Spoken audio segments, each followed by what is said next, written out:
In this video, we'll do an exam review on the disorders that occur in the defective humoral and cellular immunity. But before that, a few important questions. Question number 1, which organs are affected in humoral immunity defect? Number 2, which non-viral infections are more common in T-cell defect? Why T-cell abnormalities cause increased bacterial infections? And number 4, what's the role of antibodies in cell-mediated immunity? Now, disorders that occur in defective humoral and cellular immunity. Defects in humoral immunity cause defect in cellular immunity. For normal T-cell functioning, the role of antibodies is that antibodies limit initial dissemination of the viruses and provide long-lasting immunity, and decrease serum concentration or defects in humoral immunity of any of the immunoglobulins may cause recurrent infections. And congenital, acquired or iatrogenic immunodeficiency syndrome are characterized by increased susceptibility to number 1, chronic infections, bacterial and viral. So the defects in humoral immunity cause defects in cellular immunity, so they are interlinked to each other. And for normal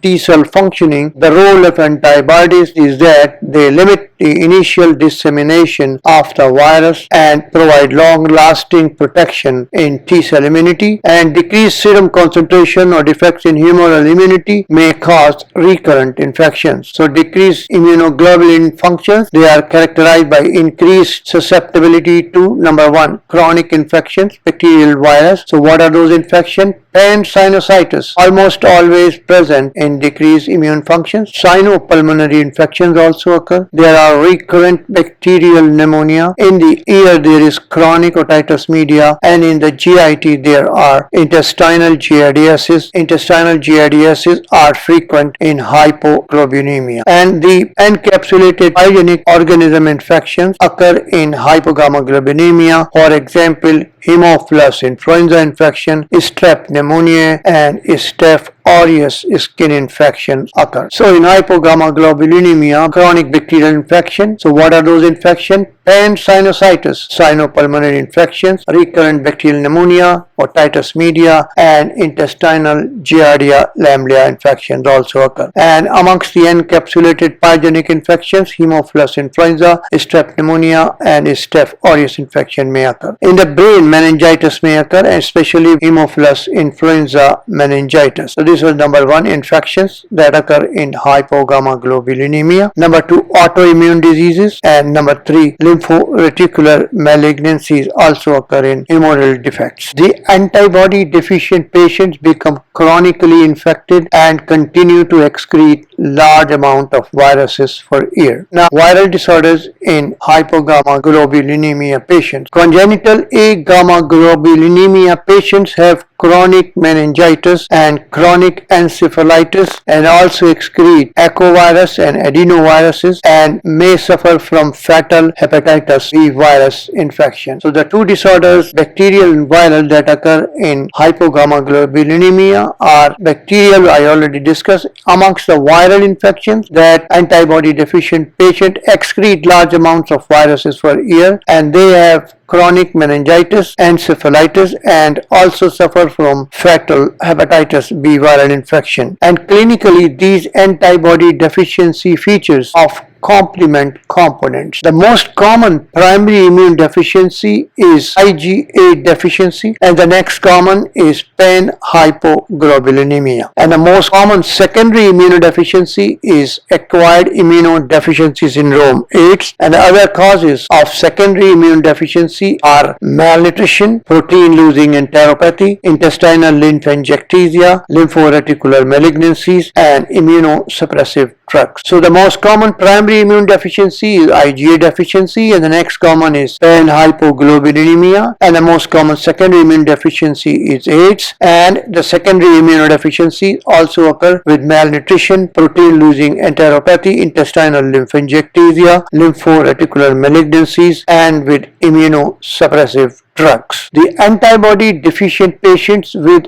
intact cell-mediated immunity have normal varicella zoster infection response, but they have recurrent chickenpox and measles infection. So antibody deficient patients with intact cell-mediated immunity have different responses to different viral infection. They have normal response to herpes zoster varicella infection, whereas they have recurrent chickenpox and measles infections. Whereas T lymphocyte defects cause intracellular infections, fungal, viral, and protozoal infection and mycobacterial tuberculosis infection. T lymphocyte abnormalities may cause disseminated viral infections. So this is different from the antibody deficient patient who have recurrent chickenpox and measles infection. Whereas those who have T lymphocyte defect, they have more viral, fungal and protozoal infection, and they may have disseminated viral infection, especially with herpes simplex, zoster and CMV, cytomegaloviral infection. Now, which non-viral infections occur in T cell defects? Almost always develop mucocutaneous candidiasis, systemic fungal infections, pneumocystis, carinii, pneumonia, and Cryptosporidium infection resulting in sclerosing cholangitis. So the non-viral infections in T cell abnormalities are mucocutaneous candidiasis, fungal infections, pneumocystis, carinii, pneumonia, and Cryptosporidium sclerosing cholangitis. Why T cell abnormalities cause increased bacterial infection? T cell abnormalities are always associated with abnormalities of antibody response that leads to overwhelming bacterial infection. So bacterial infection not only occur with hypogammaglobulinemia, but they also occur with T cell abnormalities. Now, connections or links between the innate and adaptive system. The activities of the B and T cells are integrated with innate immune system. So B and T cells are integrated in the innate immunity. The dendritic cells, Langerhans cells of the skin, and macrophages, which are part of the innate system, phagocytose,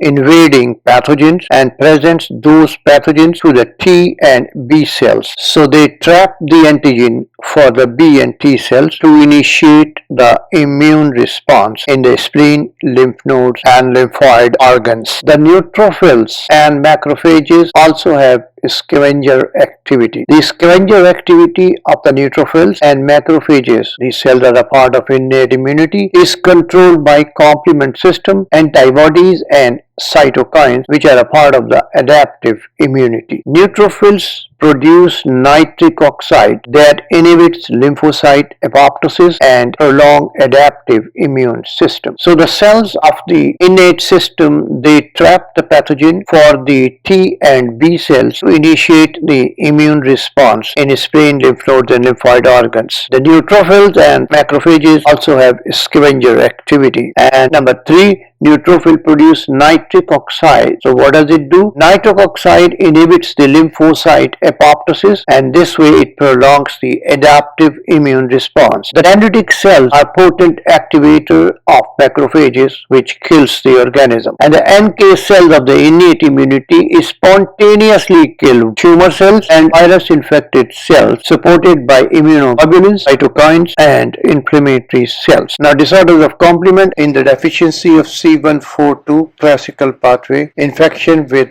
pyogenic bacteria occurs. Number 2, in the deficiency of factor B, in the alternative pathway, increased neisserial infection occur. Number 3, in the deficiency of C3, there are recurrent bacterial infection. And in the deficiency of C5, 6, and 7, there occur recurrent meningococcal and gonococcal infections. And number 5, paroxysmal nocturnal hemoglobinuria. We'll discuss it in a separate video. Now, answers to the questions. Which organs are affected in humoral defects? In B cell defect, there occur sinopulmonary infections, and sinusitis is almost always present. There occur recurrent bacterial pneumonia, chronic otitis media, and intestinal giardia lamblia infections. Meningitis, especially with Haemophilus influenza, also occur in humoral immunity defects. Question number 2. Which non-viral infections occur in T cell defects? These patients almost always develop mucocutaneous candidiasis, systemic fungal infection, infections, pneumocystis, carinii pneumonia, Cryptosporidium infection resulting in sclerosing cholangitis. Question number 3. Why T cells abnormalities cause increased bacterial infection? T cells abnormalities are always associated with abnormalities of antibody response that lead to overwhelming bacterial infections. Question number 4. What's the role of antibodies in cell-mediated immunity? For normal T cell functioning, antibodies play an important role in limiting the initial dissemination of the viruses and provide long-lasting protection. Antibody deficient patients become chronically infected and continue to excrete large amounts of viruses for years.